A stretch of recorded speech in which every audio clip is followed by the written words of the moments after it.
Hello, welcome to the Hack the Box Tampa Meetup. Today we have I'm Chase Krivda. Today we have David DiEnna. He's going to be going over OSINT magic and OSINT in the real world. So if you'd like to introduce yourself, David, and get started, go right ahead. Yeah, sure. So obviously, my name is David DiEnna. I'm a local in the Oklahoma City area. Actually, friends with some of the cool people that live out in Tampa.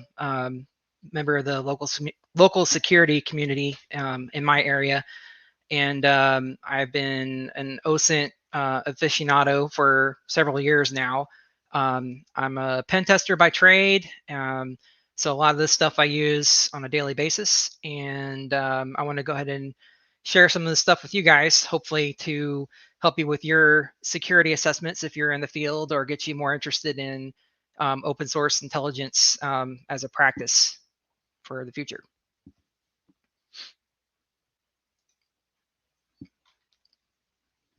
All right, you guys ready? All right. So this particular talk focuses mainly on enhanced discovery and profiling.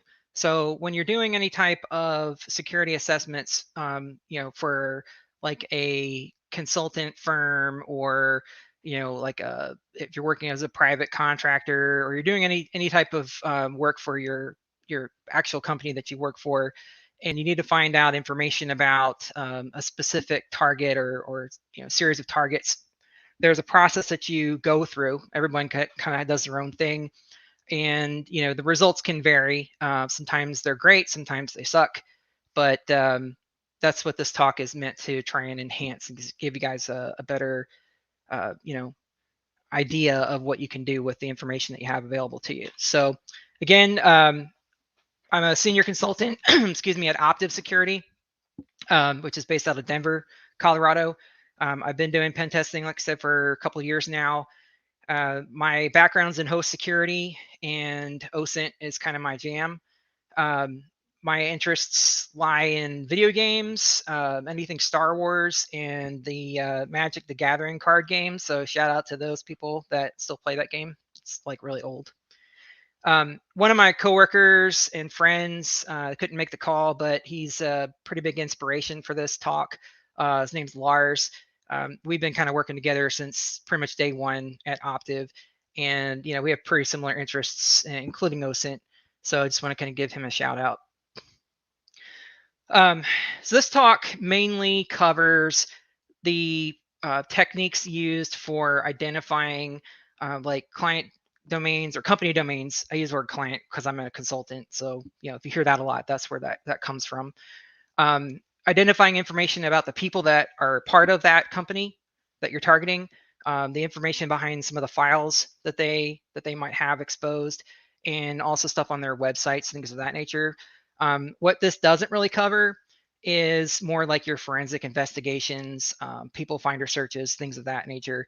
Whenever you go through like a OSINT training class, if you've ever been in one in the past, you'll see like they kind of do that shotgun approach where you not only get like the data about this type of stuff, but you also get, okay, well, how do I do private investigations on somebody, or how do I find information about somebody's like dead aunt or whatever.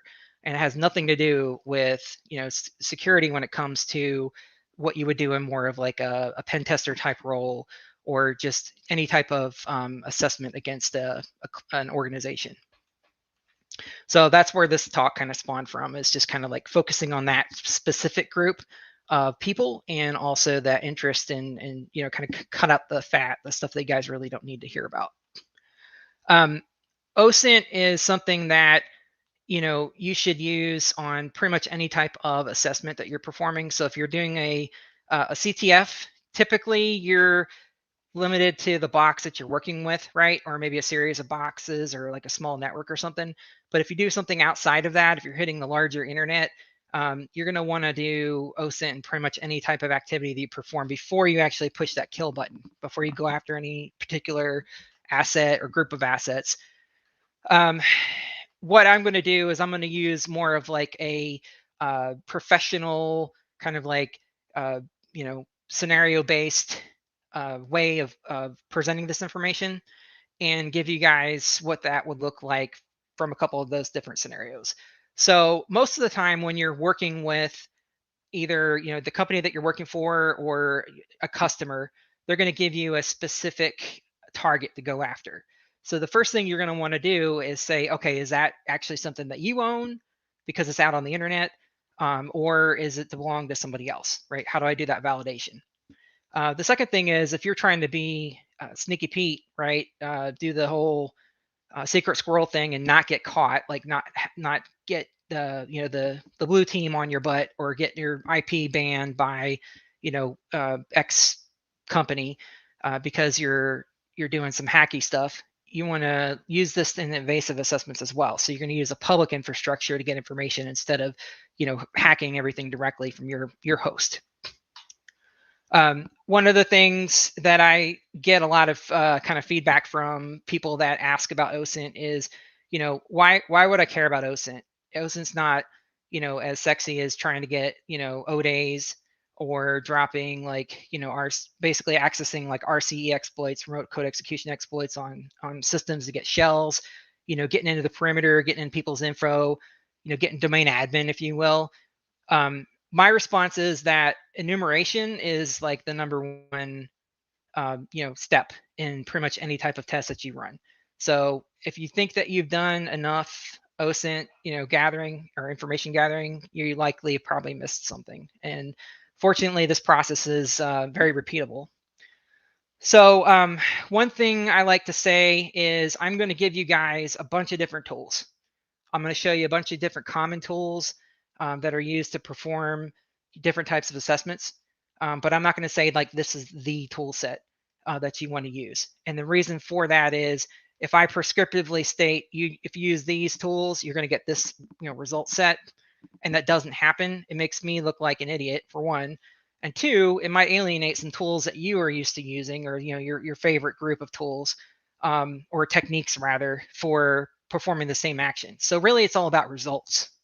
If you have the benefit of, say, performing a test against an organization, and you get your hands on like a previous test that was performed against them, you can compare your results to what was presented in the past, to kind of get an idea of, oh, am I close to the mark? Am I really far off from it? Or is my tool set like superior because guess what? I found all this new cool stuff that they didn't know about. One of the things also you have to keep in mind is that OSINT is huge. The whole concept of OSINT. So, I mean, like I mentioned before, the areas that we're not even going to talk about and cover, that could take like 2 or 3 days just to go over that, those topics. And even the ones I'm about to cover right now at a high level, I could devote an entire hour, 2 hours to each one of these sections and bore your brains out. But, what I'm going to do is hit them from a high level and show you guys what you could do with the information and how you can kind of do your own research to get better at those in those areas. I break out OSINT, at least for the discovery and profiling usage of OSINT, as these 4 different categories that you see on the screen. One of the things you want to keep in mind is that OSINT is usually either passive, meaning that you are touching just internet-based resources, nothing actually owned by your target, stuff that's accessible by the public, doesn't break any rules or laws. You're not going to get in trouble, right? And stuff that anyone can access. And then there's active OSINT, and I have my little table right there to kind of give you examples of the different types of data you would be looking for with those different methods. But active is like trying to run scans against their the target, touching stuff that they own, going to their website, trying to use like GoBuster or whatever to brute force directories, things of that nature, stuff that's would get you caught if you're trying to be evasive. Those both of these sides of OSINT, by the way, play a part in a lot of the enumeration that you would do following this process. So, oh, and I'm sorry, there's one more book link right there. If you guys are bookworms and want to learn more about the art of subdomain enumeration, there's like a whole, category devoted just to that. So one of the things that I try to tell everyone when they're actually getting started in OSINT is you can do it from your home IP, but you probably shouldn't do it from your home IP. Again, because some of the techniques that you leverage are passive and don't really matter. It doesn't matter where you're coming from. But others where you have to touch assets and you might, get that trace back to your system or your home system, if you will. That could cause you some headaches depending on how sensitive your target is. So in that case, I would recommend you definitely use a VPN service to obfuscate your IP address, right? I listed a couple different solutions there, and it's not because I endorse those companies, but they're just easily recognizable. So if you have a favorite VPN service, definitely go ahead and use that. Another thing to keep in mind is when you're doing OSINT and you're trying to stay as evasive as possible, well, let's say you do have to do some active OSINT, right? The geolocation of the endpoint that you're using. So like, for example, if it's central US and the target headquarters of the site, I'm sorry, the target that you're testing, or pretty much all their infrastructures in the central US, that looks more realistic and less kind of hacky and less of an indicator of compromise than say like being located in a VPN endpoint in like Russia or something, right? Just if you just click the first one that comes up and you don't really check, that could trip some alerts and pretty much have the defenders on your butt before you know it. Also, keep in mind when you're doing any type of testing, you always want to track the IPs that you're leveraging. So if you're hopping between different VPN endpoints, just get a quick screenshot of what you're using, so that way if anyone asks questions, you can say, hey, this is where I was, this is what I did. Okay, so we're going to start off with IP discovery. And the one thing that you're going to keep in mind is that, again, assume that one, your customer gave you the right information. Two, your customer knows how networks work. So they're actually giving you publicly routable IP addresses and not something that's like an internal network IP address that, I could probably scan from my home computer and get nothing because it's my home network. And then also that they know what they have, right? Sometimes you're doing this testing and your customer doesn't know what they have, and that's your job, is to help them get a better viewpoint of what that internet presence looks like, right? What their public profile looks like. So that's another form of testing with OSINT that you could leverage all these techniques. Another thing you need to make sure is when you're going through this process, make sure that your customer owns the targets that you're going after. So because of the advent of virtual hosting and companies that were basically moving to the cloud, a lot of your brick and mortar standard, network configurations are largely moving to a distributed type infrastructure where they're basically leasing the address space and the assets from like Amazon and Microsoft Azure and things like that, hosting providers basically. So you have to be sure, one, that you have permission. Two, that the client knows where, or the customer knows where their resources are located at. And then again, three, the permission that needs to be like a two-sided thing. So what I mentioned before about the public piece of the passive OSINT process, you probably don't need to have permission to do any of that work, because again, anybody can access that stuff. But when you start touching things that they own is when they start kind of perking up potentially, and that could land you some hot water without permission. And I guess that's kind of the caveat for anything having to do with hacking. Make sure you have permission before you start, so that way again, you don't land yourself in hot water. Let's see here. There's a couple tools that you can use to do lookups. These are really basic tools. Most of you probably have heard of them. Running a host command to get the IP to DNS resolution for that specific target.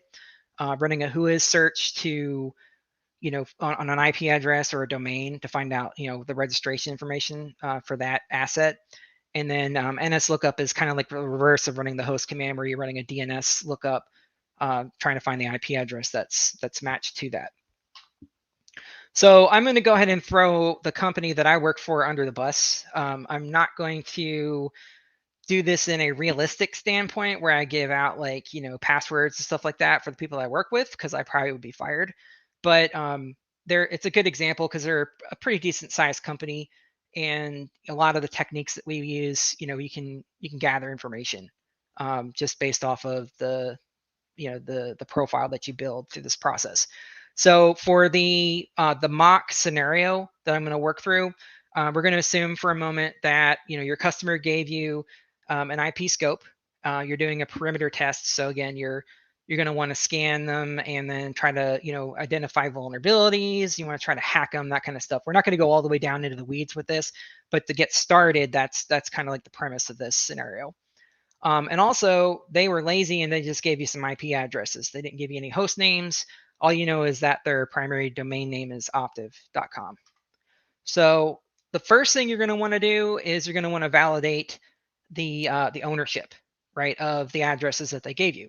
So again, host commands, right, to find out, okay, first of all, is optiv.com, is that, I know I'm kind of doing it backwards, but is the IP address owned by that particular organization?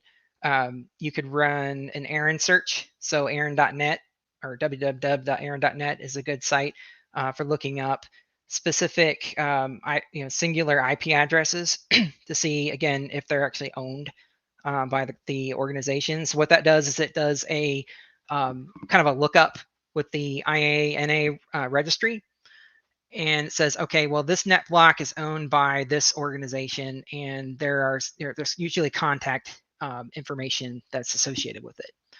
Sometimes individual IPs are owned by organizations, and that's kind of where you would get that info as well.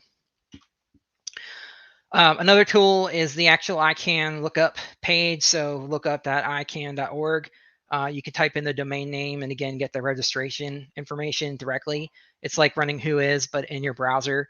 It's prettier. You can click links. You can get information about other DNS servers that your target owns.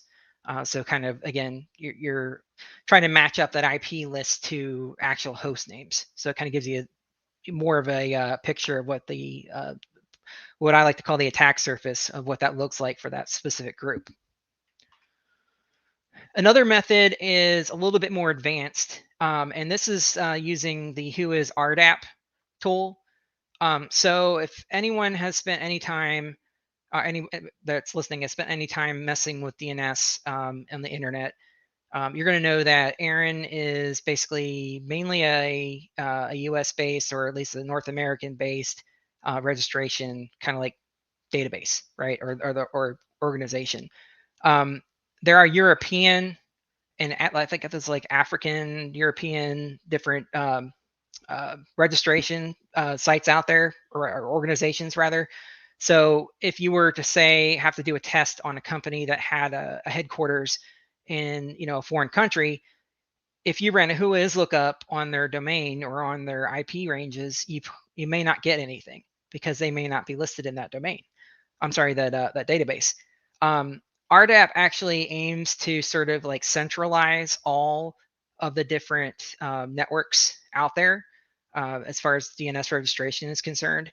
So they pretty much take the globe and they logically separate it into hemispheres. And later on in the talk, you'll see things that are referenced as ASNs, but the RIR names that they apply to that, which do I have that listed off? I don't. Yeah, I'm sorry. Regional Internet Registries. That's what that stands for. It's pretty much the same thing as where they logically place a whole section of the planet, into these particular groupings. So you can use this tool to do your global searches without having to have like 5 different tools to run that. So that's pretty cool. Definitely recommend researching that. If you guys get time. I have a bunch of links at the end of the talk, by the way, so you don't have to sit there and figure this out on your own. Another thing that's good about Whois, before we kind of move on to other areas of what we're doing here with OSINT, is how you can leverage tools like Whois with, say, grep commands to pull information out of the registration record or the registry record for a specific domain. So in this case, if you look at the screen, I have a Whois command looking and basically querying the Whois server .aaron.net. It's doing a search for any address basically with opted.com in it, and it's doing a regular expression to pull out pretty much the email addresses that might be tied to, say, like a point of contact record or entry within that system. If you were to browse directly to Aaron's site and look up Optiv, you would likely have to dig several levels down to find any of these email addresses. It's not like something that's readily apparent and actually gets skipped if you don't put any specific modifiers within your command. So there are cool things that you can do to kind of extend the basic tools and get more bang for your buck. So I definitely recommend that you guys look into that, kind of research what other methods you can leverage to make Whois work for you. So as we're talking about doing a pen test, right, against this particular company, part of the process that most people know, even from like a CTF perspective, is using Nmap, right? So you're doing a port scan against the target. Now, Nmap is obviously not evasive at all. So this is going to be more of an active type of portion of testing that we're going to be doing here. Again, in relation to OSINT, the output that you're seeing on the screen there is a DNS lookup, pretty much, of the IPs that were provided by the client. In this case, it was Optiv. And it's going to respond with some of the DNS host names that are actually tied to some of those IP addresses. So what that does is it starts to fill in that picture of what the targets look like for the different systems. I'm sorry, for the different IPs that were provided, as part of your test. I listed a couple different flags to kind of help you with some, tricks on either identifying if a system's live or, doing a full DNS scan on all those hosts. So that way, if for example, the defaults don't give you what you need, you can extend that out and do some more in-depth scanning with DNS. Second area we're going to talk about is subdomain enumeration. And the one thing that I say is there's two words that you need to remember if you walk away from this with anything, is remember these two words, and that's data sources. Data sources are basically going to make or break you when it comes to enumerating subdomains. A lot of the cool tools out there, like I have in the list here, will give you a very generic list of resources when you try and leverage them against the target.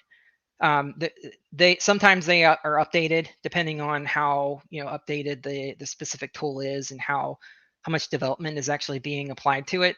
But every single one of these tools is pretty much dependent on a database of data sources, right? The connectors that they use, whatever term you want to leverage, to say, all right, how many of these sources are we actually checking versus what IP records, what DNS records are available for those IP addresses. So the better your list, just like a word list, right? The better your results are going to be.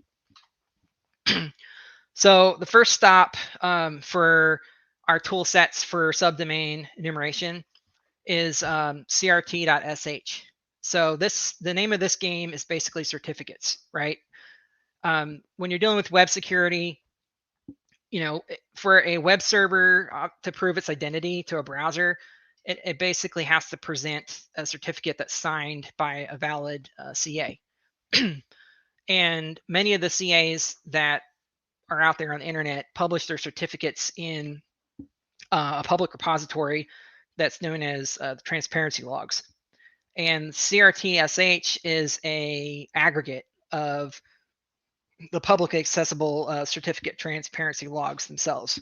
So if you put in your domain, you can actually search and find a bunch of certificates or subdomains, match the certificates for that specific domain in a browser layout, which is great, but not that great when you're trying to actually consume that data and put it into tools and create yourself a word list for subdomains. I'm gonna grab some water. Hang on.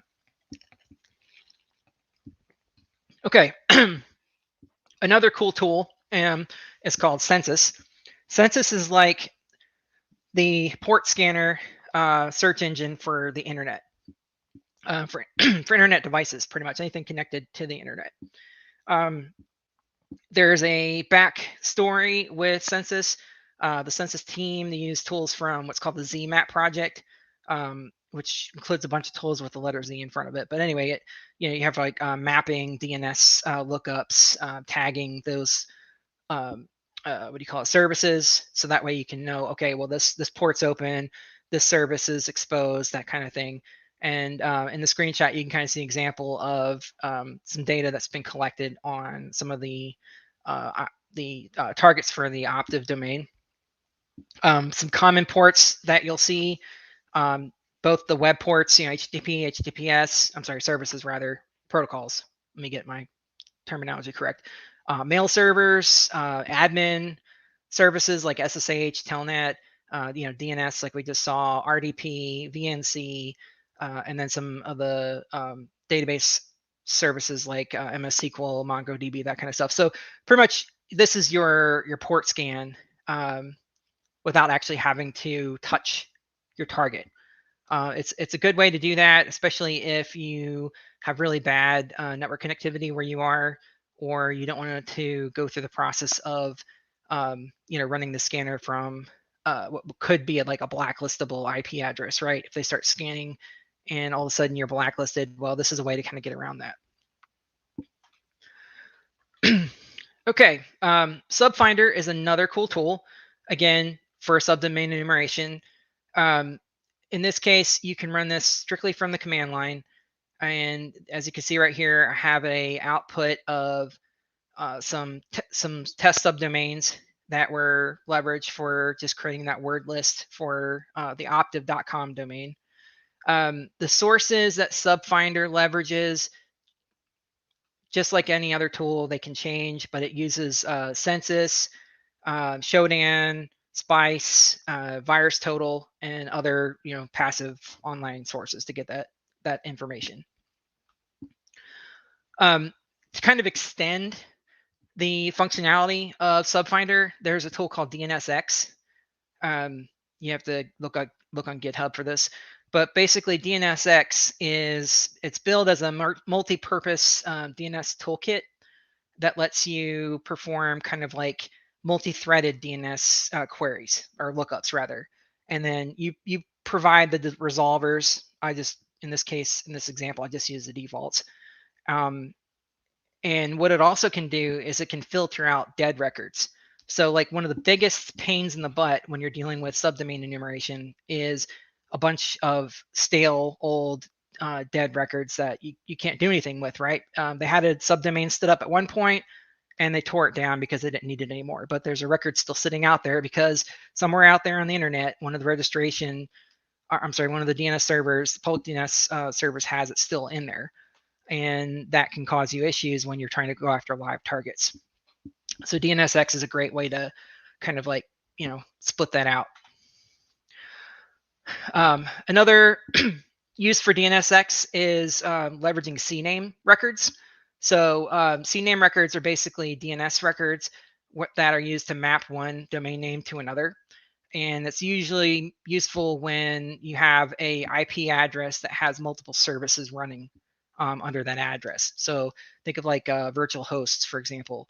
The CNAME records can help you identify different subdomains based off of that specific IP. So in this case, like the CNAME record for www.optiv.com actually points to optiv.com, which I know is a real basic example, but you can kind of see where I'm going with that. And also you can use DNSX to extract subdomains from a network range using pointer records as well, like doing a query with pointed records. And I just have some examples there on the page to kind of show you how that works. Like I mentioned before, your data sources are extremely important, right? But sometimes you need extra help, and Alt DNS is one of those tools that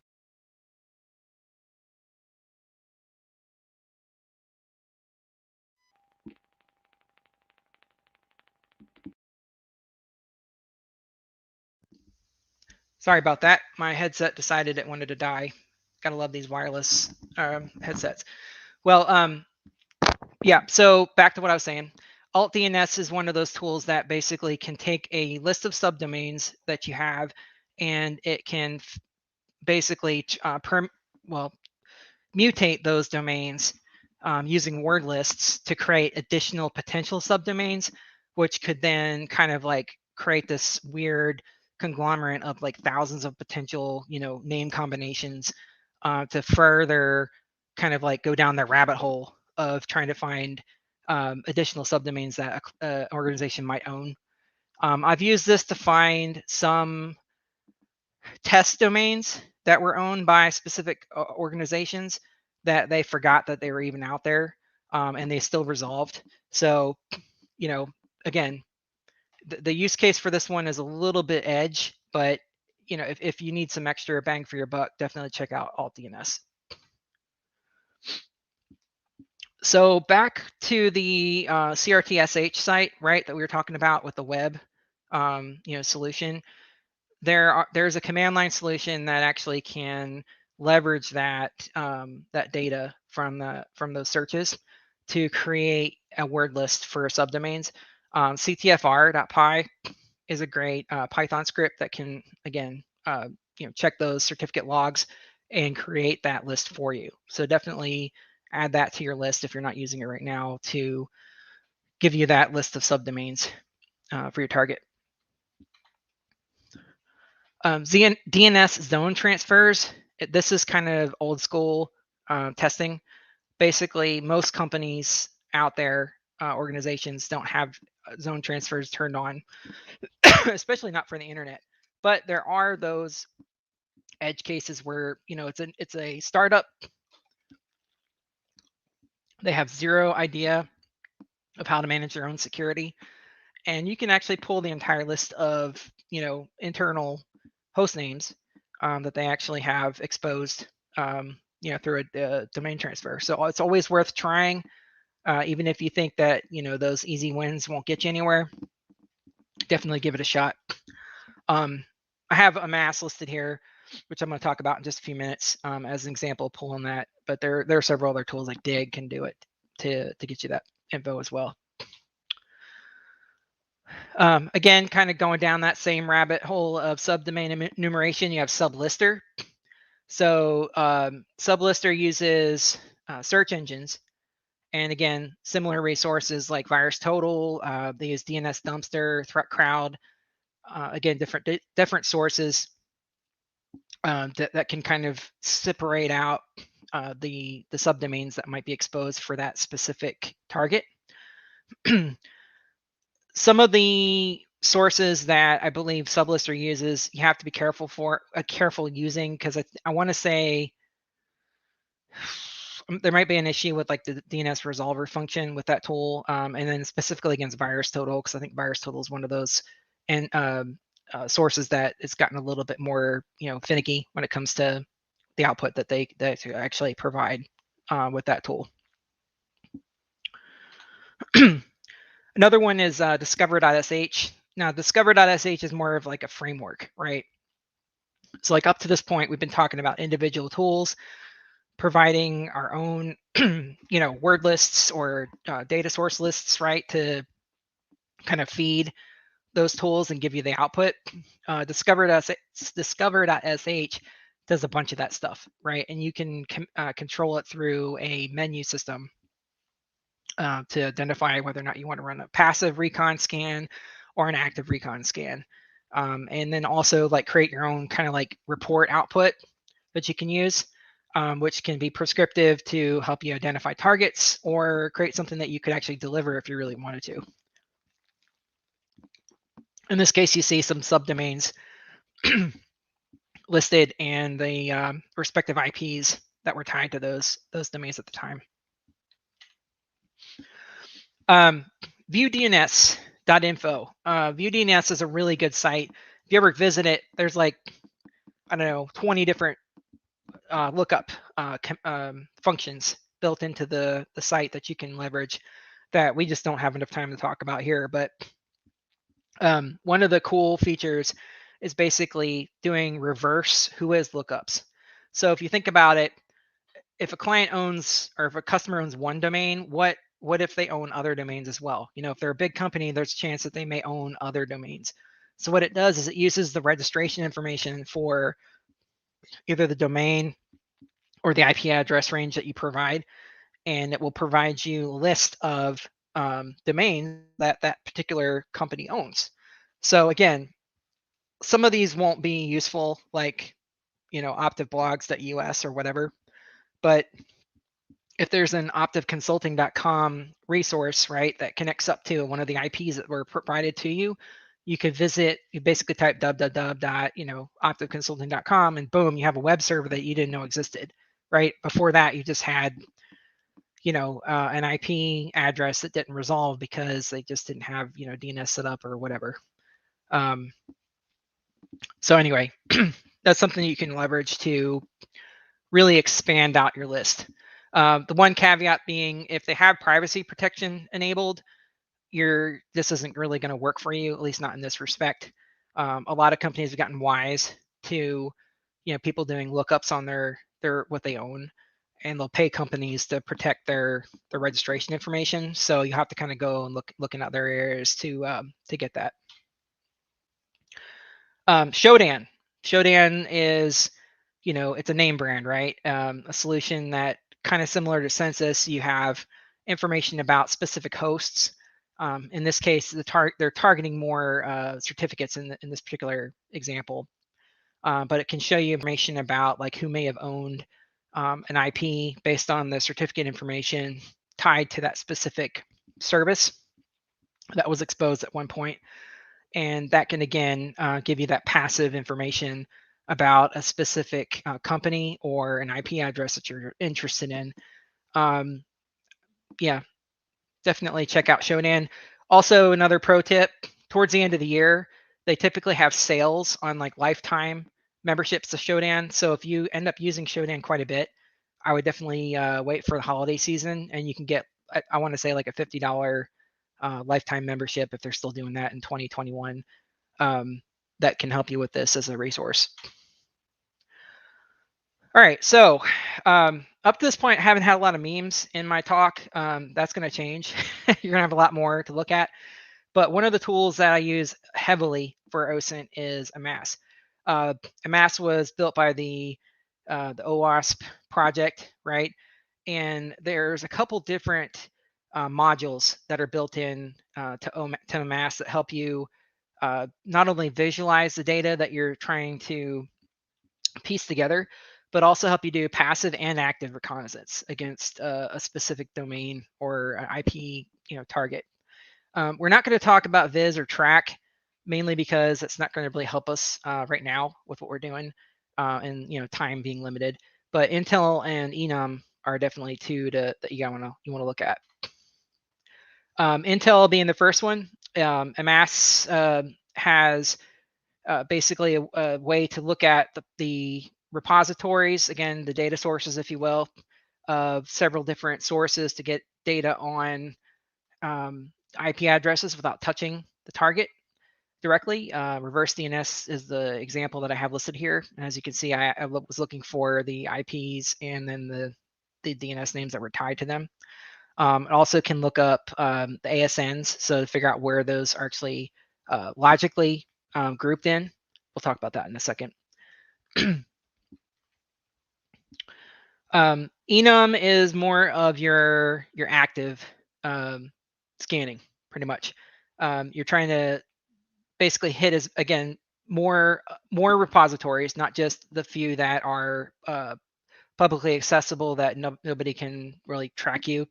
You're going to start seeing stuff that's actually touching targets that actively perform DNS queries against the target. So let's say you ran a mass with the enum flag and you didn't get anything back. One, it's a small company, or two, they just don't have a lot out there. Their host names are really funky, and you just can't land any specific host names, right? So just like any other cool web tool that hits servers, there's a brute command. All you do is throw a word list at it, and just watch it go to town. And you might actually get lucky with this one. I haven't leveraged it very frequently because I've gotten lucky with my tests in the past, but that's an option for you. In this case, we just wanted to kind of show some output. The ASN value is kind of like the network fingerprint for the CIDR block that was mentioned there, which again, you can use that to do like database lookups and track the history of a specific IP or a range of IPs.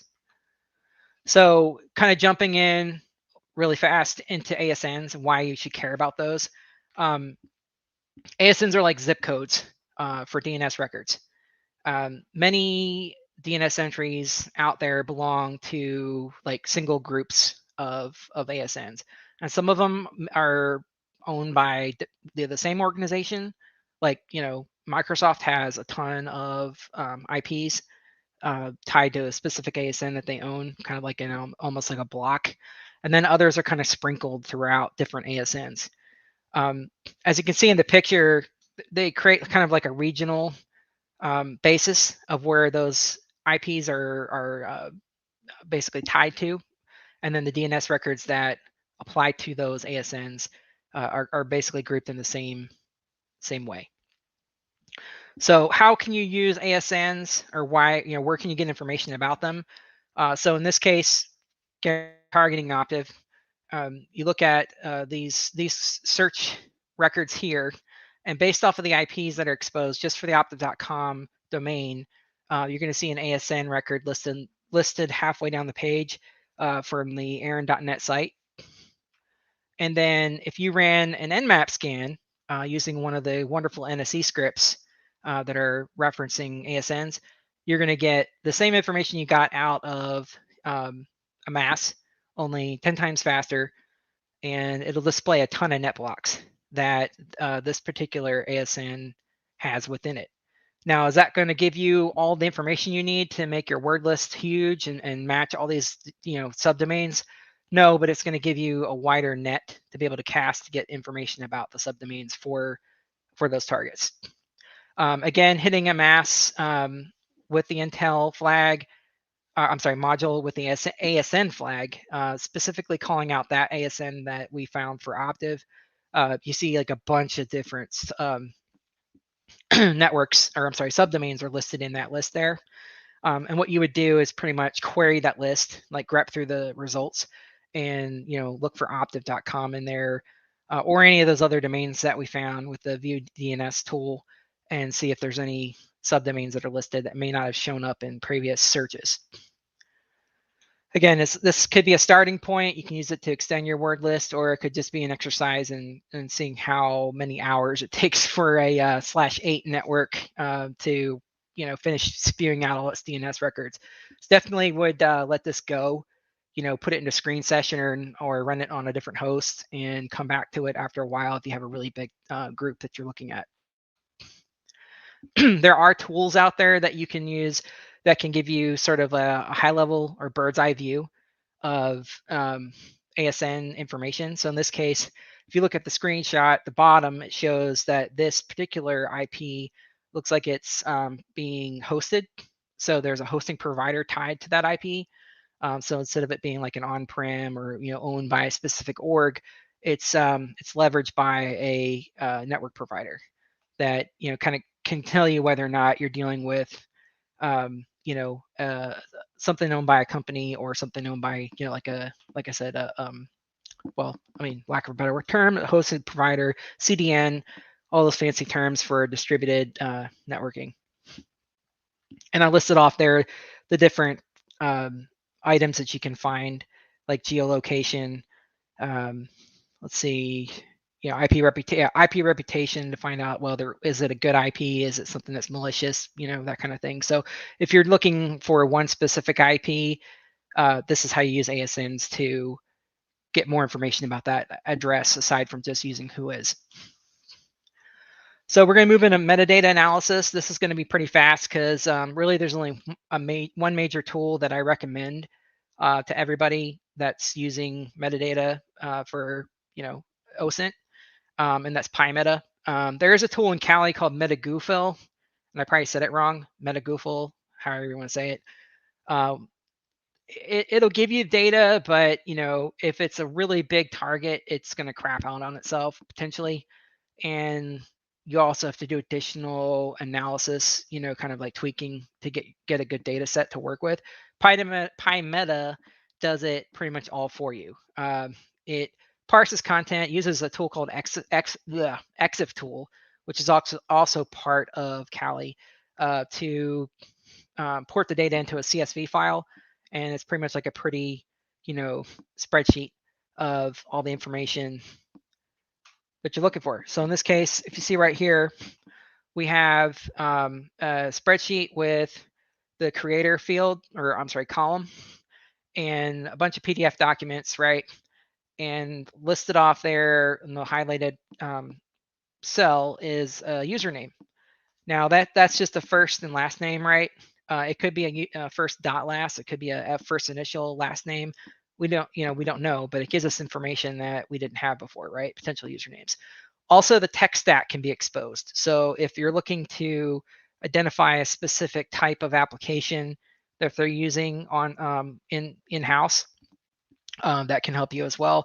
Also, look, you see it's a Mac, right? So that could give you some idea into what kind of like host installation that they have actually on site at that particular location. I steer people away from FOCA. You can argue with me if you want, if that's a good choice or not, but I haven't really got any good use out of it in a long time. FOCA being a Windows-based metadata analysis tool that was really, the bomb a couple of years back. FOCA is basically GOCA is kind of like an unholy,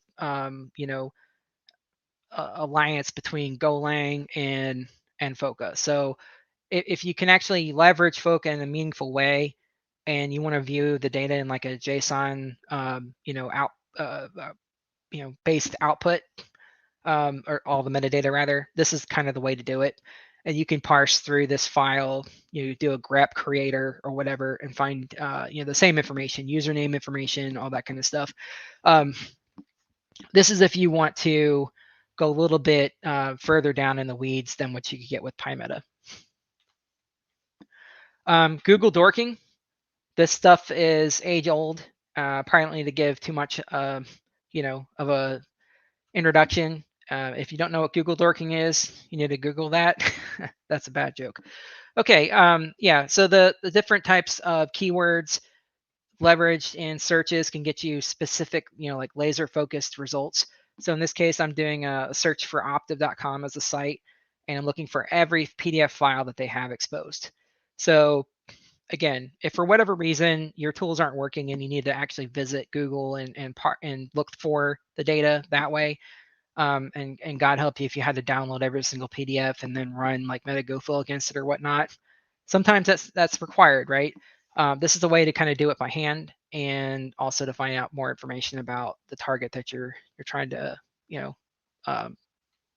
profile. GoDork is a cool command line tool that'll do exactly what we just looked at. It's going to give you the list of documents that you can look at. And again, that's just the high level. So like you don't want to use your browser and click the next button, till Kingdom Come. This will do all of it for you in one shot. Last part of this is user and web enumeration. So one of the things you need to focus on when you're trying to create a profile for a target is the users, right? And also some of the web resources that they have exposed. Let's say if you find a web portal has an authentication interface, right? Well, what are you going to do? I mean, whose username and password are you going to put in there? I mean, you don't know, right? So the first thing you do is you try to identify what is the schema that the organization uses for their email addresses. In this case, Optiv's first.last@optiv.com. Again, this could vary depending on how the organization set up their AD infrastructure in the beginning. Company site is also another great place. In this case, you have like the contact us page. Sometimes they just have generic email addresses. So that's not helpful, but they are real email addresses that likely resolve into a mailbox somewhere. So it gives you some information on first of all, did you have the right domain name in the first place, right? Is this optiv.net? Is this hackers us? I mean, what is the real domain name for this client in this organization? That's kind of a way to kind of fact check yourself to make sure you got everything correct in there. And then hitting something like the leadership page will give you an example of real live people that work there. And then you can just play with the naming convention and see if you actually have a live email address for that person. So a couple tools that you can use to do enumeration with that type of setup and go further is basically when you're hitting sources for social media. So in this case, LinkedIn. The problem with LinkedIn is that if you sat there and you went to this LinkedIn and you clicked on, the company name and you drilled down, you probably would only get a couple users, right? And like everything else in this process, we're trying to automate this as much as we possibly can. So we're not spending all of our time focused on one tool and getting kind of like stuck. And I'm kind of running, it looks like a little bit short on time. So I'm going to blow through this stuff pretty quickly, but you guys can get the gist of it as we go. LinkedIn will get you a lot of information about targets. So usernames are typically like their first last name. Email addresses tied to that org. Again, this is the basis of how those are formed. What their job titles are. So like who the primary targets may be, and then you can throw those into things like word lists for password guessing, and even social engineering engagements. The first thing you're going to see when you have a really poorly connected LinkedIn account is that you don't have any friends and you can't view anything about the target organization, right? You're going to get a lot of like LinkedIn member, LinkedIn member, LinkedIn member. It's just going to be blank, or there's nothing that you can access. So the fix for that, going from this particular setup, right, where you're seeing no names, maybe a bunch of titles, but no names. And this is Recon NG, by the way. It's a little bit of a dated tool, but it's an example of what you can see by running a line-by-line output from LinkedIn, is adding more connections. You know what I mean? So it's not brain science here, right? You're going from a poorly connected account and you want to turn this into a well-connected account, but you also don't want to spend 6 months doing this and adding individual users and trying to track down who belongs to what organization and creating that mapped network. There's ways to speed that up. Also, you don't want to use your own personal LinkedIn account. 2 reasons. One, what happens if LinkedIn gets upset, right? Because you're scanning a bunch, or I'm sorry, you're pulling a bunch of data down from your personal LinkedIn site. And 2, if you start visiting the pages of people that work at an organization, and some of those are security people, they're going to kind of get tipped off to the fact that you're doing some testing. And, it can kind of raise some flags if you're trying to be, evasive, right? So best thing is to create yourself a researcher account. Couple things you can do to get that started. Basically, you want to set up a Gmail account. You want to get a photo of somebody online. You're going to want to modify that photo. So if it's a stock photo, use some tools to modify it so it's not like a perfect match, and you can do like a Google image reverse lookup and find, oh, that person's not real, right? Create yourself a convincing background summary. you know, populate the snot out of your profile so that way it looks legit, and then go to town. So one of the things that LinkedIn has is what's called a people you may know feature. And what you can do is you can leverage that to pretty much automate the process of filling out your LinkedIn profile. You have to start with a baseline, right? So you don't actually just say, I'm just going to click this tool and get, 3,000 requests out and expect it to be a great list, right? No, you have to start with at least your first 50, and then you got to work from there. And there are tools that you can automate the process. Liquidn2 is a tool that works pretty well. I'm trying to think. There's a couple others. I'll have it here in just a minute. Let's see. Lions are LinkedIn open networkers. Think of it as promiscuous mode for LinkedIn. So as you're setting up your profile, right, you're going to want to say, basically tell the internet or tell LinkedIn that you are a lion. And what will happen is that recruiters, high-level managers, basically people that are looking to expand their network, will reach out to you and pretty much like help you build that profile with, in addition to any automated stuff that you would be doing to set that up. Another pitfall that you want to keep in mind is when you're creating these contacts, if you're doing a lot of your testing in the United States, make sure your contacts are in the United States and not in a foreign country. I made that mistake on my first account that I created, and I had a bunch of contacts in Saudi Arabia, which if I was testing a company in Saudi Arabia, it'd be great, right? I'd know everybody. And the US didn't work out too well.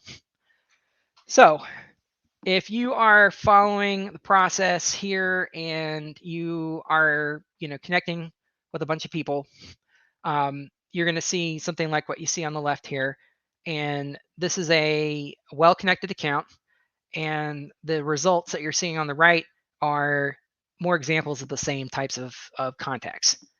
And then if you apply that to an actual test, boom, you have actual people that work for the client, or the target organization instead of just, the titles. So I don't think I have it here in my slide deck, but there are automated tools to send out a bunch of requests. Once you get that 50, that's usually the magic number of users. Look for, basically go on to GitHub and look for some automated LinkedIn, basically request generators that you can send out, and send a couple hundred out that way. And what it'll do, what they do is they use a LinkedIn algorithm to send out, basically leverage your existing list, and then they send out a bunch of requests based on that list. Next research item on the agenda is ZoomInfo. ZoomInfo is a cool tool for basically leveraging sales and marketing. It's not Zoom, like the Zoom, chat program or video conferencing program. This is a sales and marketing recruiting site. It's subscription based, but before you shell out cash, a lot of it's been indexed by Google, so you can run Google searches against it. And there are a lot of tools out there that can let you actually, pull a list of information that way. The site is protected by Cloudflare, and they do update their API to kind of like thwart this kind of activity on a periodic basis. So you might have to play with it a little bit, or just use the, tweak the current tools that are actually available to get a data set. But that's also a really good source. Public breach data is another source that you can use to get information about users. You can subscribe to the service, but remember, you're probably going to have all of your search information, audited. So that's probably not the best choice. If you're going to look to keep your privacy, especially for your customer, don't do that. There are repos out there on the internet. I can't say or speak to them right now, but if you guys do your own research, you'll locate a couple places where you can actually access that information. And because they're public, it's not, I don't believe it's illegal to have that information, especially if you're not going to sell it or do anything crazy. Again, it's one of those things where it's kind of tongue in cheek. I can't really recommend any one specific site, but I can say that these are the couple of the caveats when you're trying to actually find that information. Don't use public browsers, at least browsers that track you. Torrent sites are typically where you'll find a lot of this. Don't pay for anything because, again, money's traced, and I think at that point you're probably breaking some sort of law. And then they're usually flat files like in this case right here, there's like a ton of different files. I'm sorry, usernames, and if you can see like a 36 gig, basically like zip, conglomerate of zip files full of usernames or credentials. That's a ton of credentials, right? Here's an example, just of a breach data output. And again, this is just a really small subset with some basic path.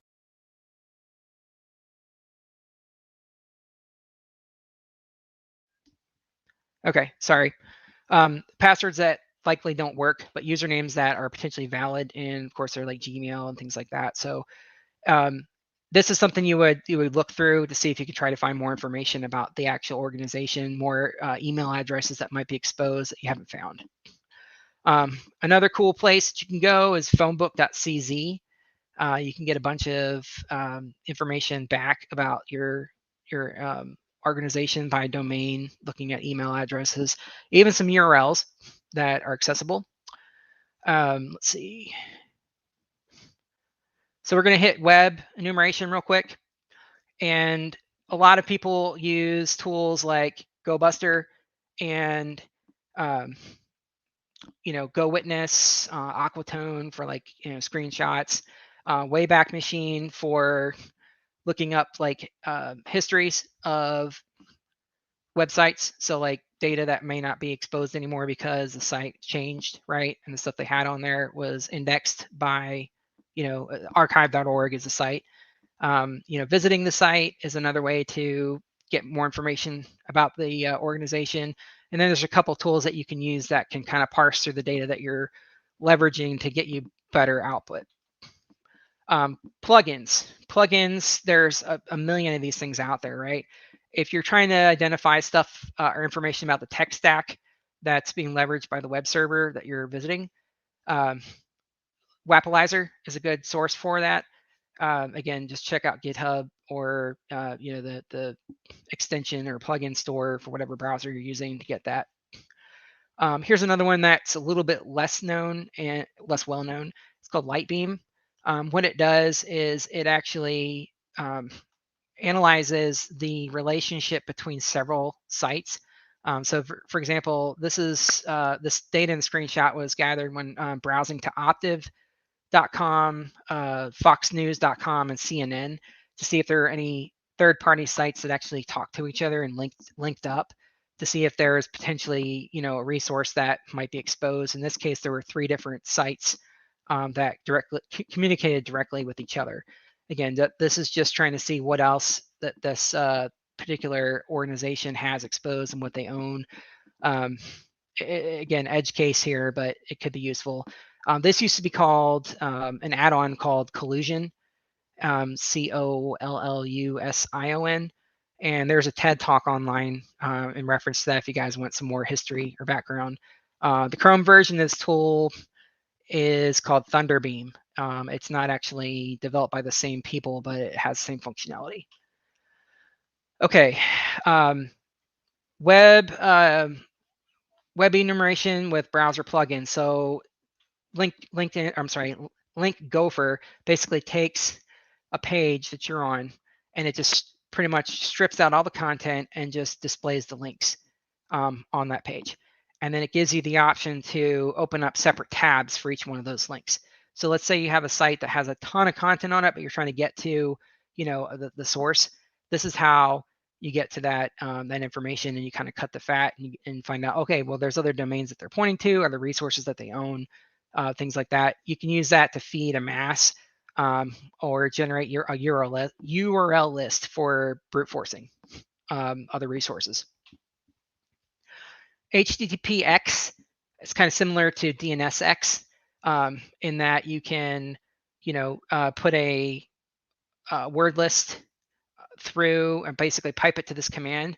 And like in this particular instance, what it's doing is it's looking for active web servers that are tied to the subdomains that I have in my word list. So in this case, I could actually take all those URLs and browse to them and see what was exposed just based off of the subdomains without having to do any port scanning or anything like that. So that's kind of cool. This is just an extension of the output that you're seeing. So when you actually visit those subdomains with that tool, it'll tell you some information about like the response codes, the splash pages that are actually being presented, or landing pages, if you will. Sometimes the tech behind it, like what kind of web server is being leveraged. And you can also use tools like Subfinder and feed that data into this particular tool to get the same data, and just further automate the process. And this is another one of those rabbit holes where you can just keep chaining tools to make your output look even more awesome. Aquatone I mentioned briefly. This is a tool for screenshots. There's a ton of these out there. Let's see. Eyewitness is a kind of an old, tried and true tool, kind of similar to Aquatone. But the idea here is that you're wanting to get a splash page for each one of the targets that you're visiting. And if you can get them all in one big, file, or like HTML page, then you can just kind of like browse and see, oh, what services are exposed for which web applications that this particular organization has, and also look at some of the headers to see if you can try to find some more information about the back end, the services that they're running, or what other requests that were sent to those systems, and what were there any, like 302s, or 301s rather, that kind of thing, to try to find out what you have access to, what was forwarded, what types of targets are out there, and expand out on your target list from there. Wireless enumeration. You'd ask why wireless enumeration as part of OSINT. Well, if you're doing a wireless test, which if you ever become a pen tester or any type of security consultant, chances are you're going to be examining wireless networks, right? And if you are a consultant working for a firm, chances are you're gonna have to get on a plane at some point and go visit a client site. This is a way to kind of get a sort of like a bird's eye view of what this client might own based off of what was exposed just through observation over a period of time. So in this case, it's Opta's headquarters in Denver, and it shows a bunch of different APs that were exposed at the time that this was recorded. Also shows like the lat long, values and stuff like that. Right here gets a little bit more detailed. It shows you timestamps of when these were seen, what types of encryption algorithms were leveraged on those networks, and what channels they were broadcasting on. So depending on how recent this record is, like say 2018, that was a long time ago, right? I've seen them as recent as like the same week that I've been looking at this particular data set.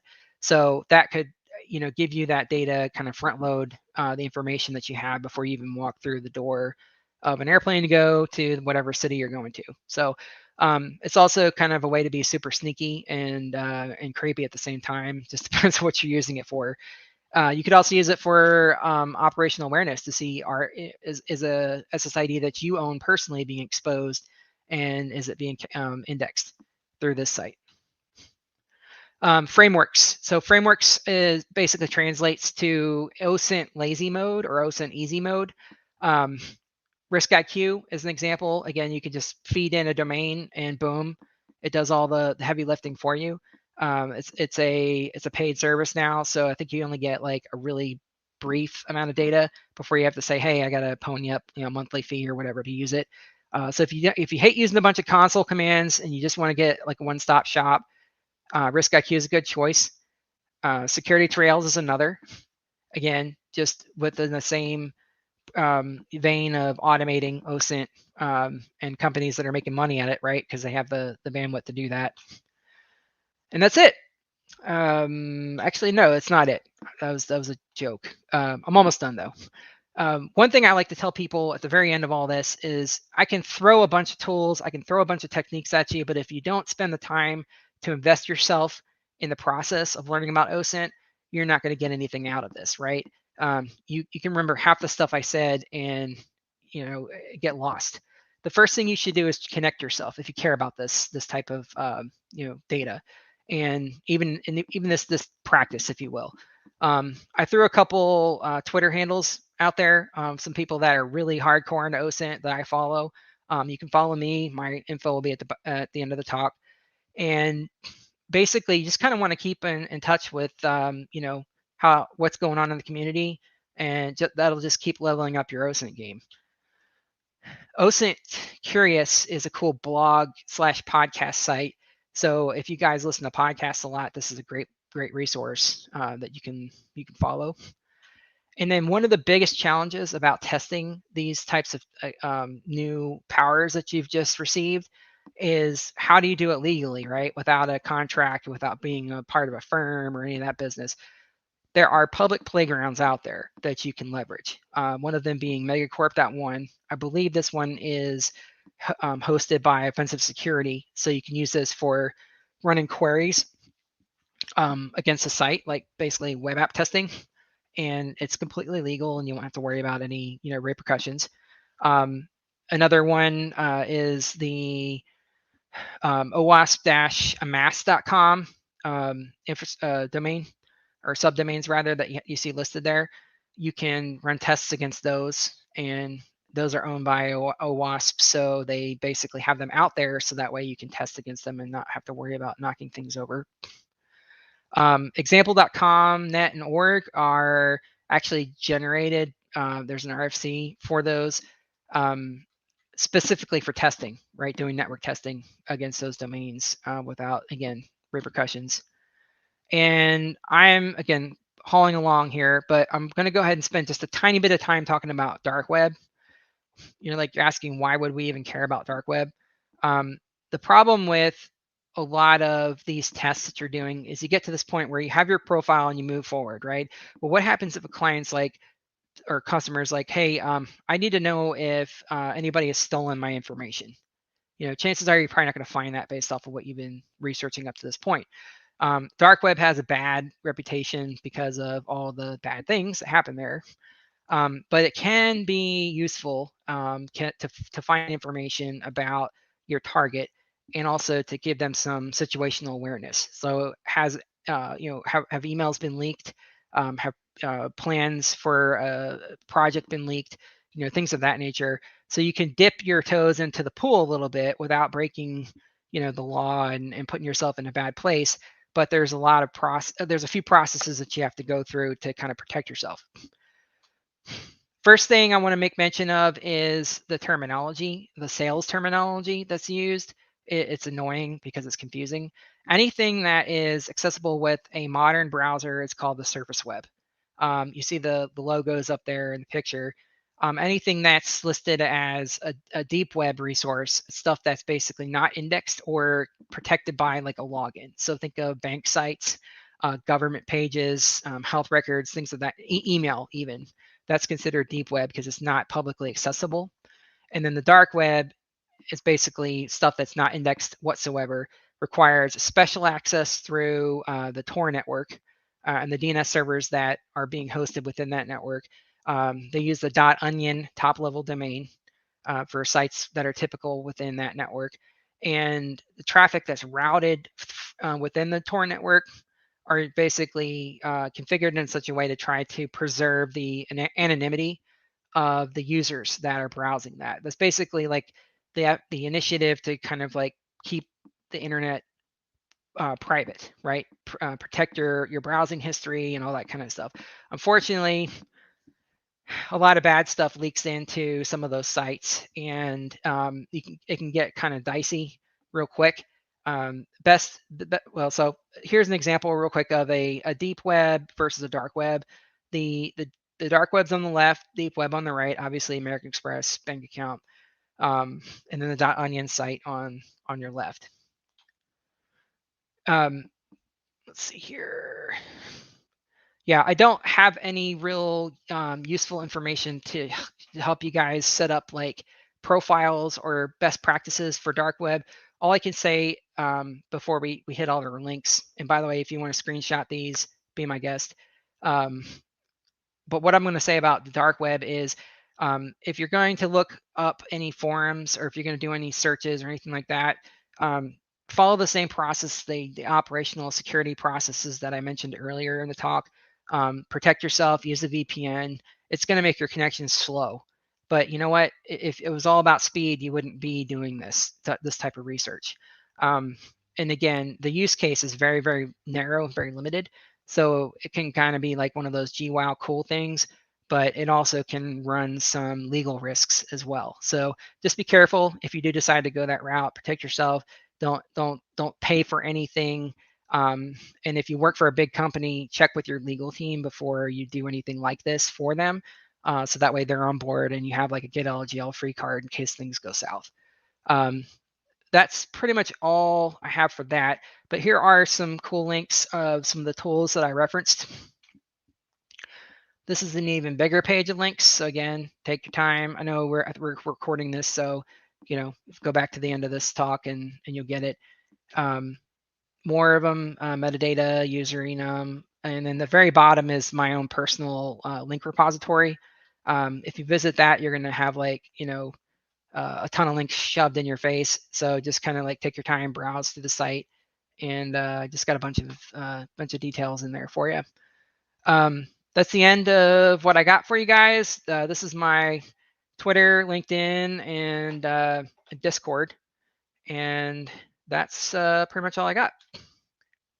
So any questions, you guys can throw it into the Discord channel, and I'm gonna hang out in there for a little bit.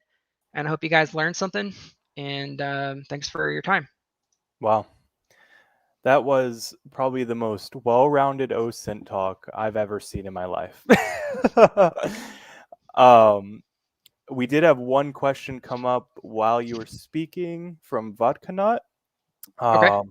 He asked, how much money is allocated for API keys you use with these tools where applicable? So a lot of the services that I've leveraged, I'll use Google for an example. For some of the services that they provide, it didn't cost me anything.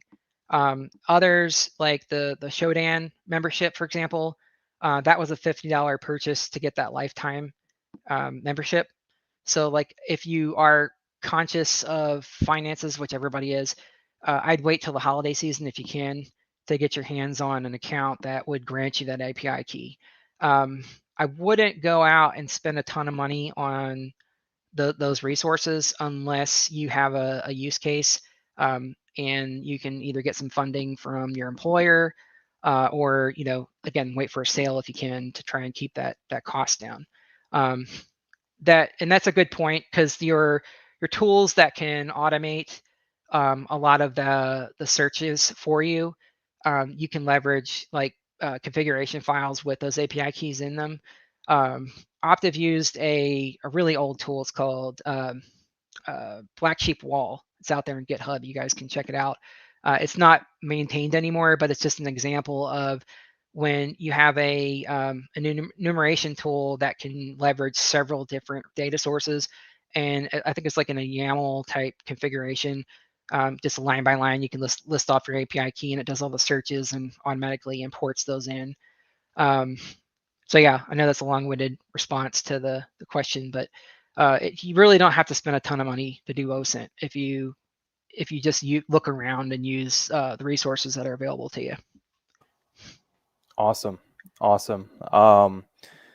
Yeah, great talk. If there are any more questions, I think you joined the Discord earlier, Yep. David. Yep. I'm in the Hangout channel. Yep. Just at him, and I'm sure he'd be glad to answer. Also, I will be posting all of the links from your presentation in the events section of our Discord, so there's no need to sit there and handwrite them all and make your hands tired. Yep. Other than that, thank you all for coming. Oh, wait, we have one more question. It looks like, what version of Linux do you recommend? And then said Kali. Yeah, just for my day-to-day, I try to use the latest version of Kali, and I would say just make sure that you have support for Python 2, 2.7, even though it's deprecated. I want to say that they've added in support kind of natively, but you'll find a lot of the tools out there in GitHub that may not have been updated in the last, I don't know, calendar year, may not work very well with Python 3, if at all. So unless you're really good with converting like print statements and stuff like that over to the newer version, and kind of breathing new life into a tool set that you want to leverage for OSINT, just make sure you have that backwards compatibility available. So. Awesome. All right. Thank you all for coming. Thank you, David. And we will see you next month. All right. Thanks, guys. Thanks for having me. Have a good one. All right. Catch you later.